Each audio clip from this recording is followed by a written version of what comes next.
This video is part 2 of a multi-part series, so if you're here, I'm assuming you've at least heard of Spheres of Power, the alternate magic system for Pathfinder and other D20 fantasy games. If you aren't familiar with the magic system, you can find the links to the first video in this series in the description below, as well as to pages on the Spheres of Power wiki that go into further detail on how to use the system and a guide for building your first character. But let's get into it. For this and the next few videos, we're going to be walking you through the process of translating an idea into a sphere's character. And today we're going to be starting with Bakugo. That's right, everyone's favorite rival from My Hero Academia, known for creating explosions on his hands, as well as his hit first, ask questions later personality.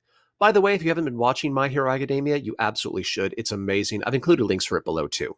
So, Bakugo is a melee fighter who uses explosions to fight, and as the show goes on, gains all sorts of additional uses for his powers, including smoke screens, stun grenades, cone and line-shaped mega explosions, long-range shots, as well as his ability to use his explosions to grant himself increased speed and rudimentary flight.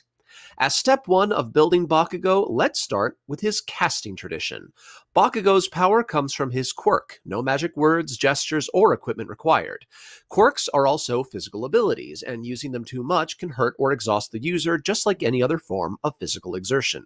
As such, we'll be giving him the draining casting drawback, which deals a little non-lethal damage to the caster every time they use their magic. And for Bakugo, we'll also be giving him the magic signs drawback, since using his power creates bright light, smoke, and loud noises. 2 drawbacks can be traded in for a boon, so we'll be giving Bakugo the Fortified Casting boon, which lets him use Constitution instead of Intelligence, Wisdom, or Charisma for deciding his spell point totals, and the saving throw DCs of his magic, which again fits with the quirk as physical ability idea. Building Bakugo is actually quite simple and requires 3 things: the Destruction Sphere, the Nature Sphere, and the Elementalist class, which is one of the specialty sphere classes included in the SOP book. The Destruction Sphere is very simple.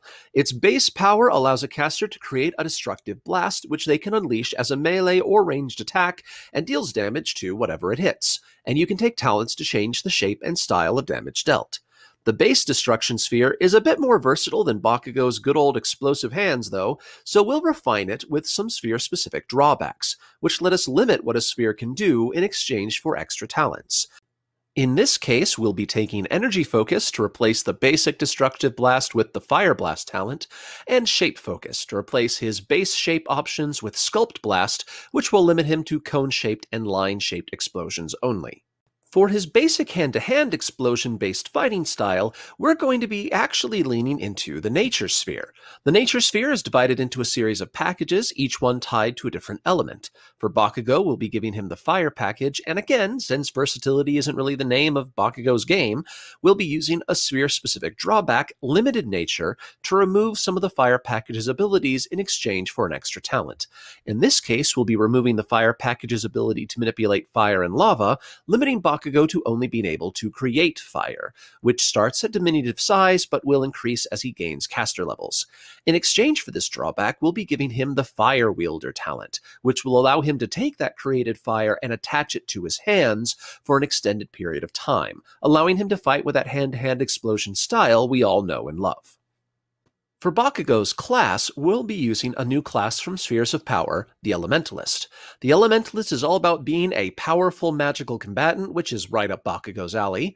The Elementalist gets a lot of benefits with the Destruction Sphere, but we're going to give Bakugo the Geomancer archetype, which switches this focus from destruction to nature.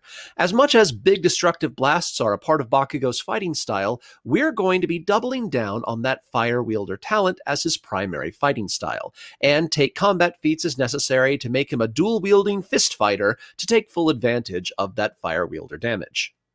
Now, what does all this mean? This means that at level 1, our Bakugo has a series of magical powers that reflect his iconic fighting style. He can create fire and wrap it around his hands before charging into battle, adding his fire damage to all of his unarmed strikes. He can also spend a spell point to make a destructive blast that affects either a cone or a line, dealing significant fire damage to anyone in that area, and he can spend a spell point to increase that damage even further. With our extra magic talents, and with additional talents gained as we increase in level, we can outfit Bakugo with Nature Sphere talents such as Fire Lord to increase his flame size, Ride the Flames to give him that rudimentary flight, Smoke Screen, and others, as well as destructive talents such as buying off Shape Focus and giving him new shapes such as Retributive Blast and Rebuff to let him make counters and create flaming cover, Energy Leap for even more mobility, and more. And that is how you bring good old Lord Explosion Murder to life at your table. Tune in next time when we take on creating another iconic character in Spheres, Storm from the X-Men.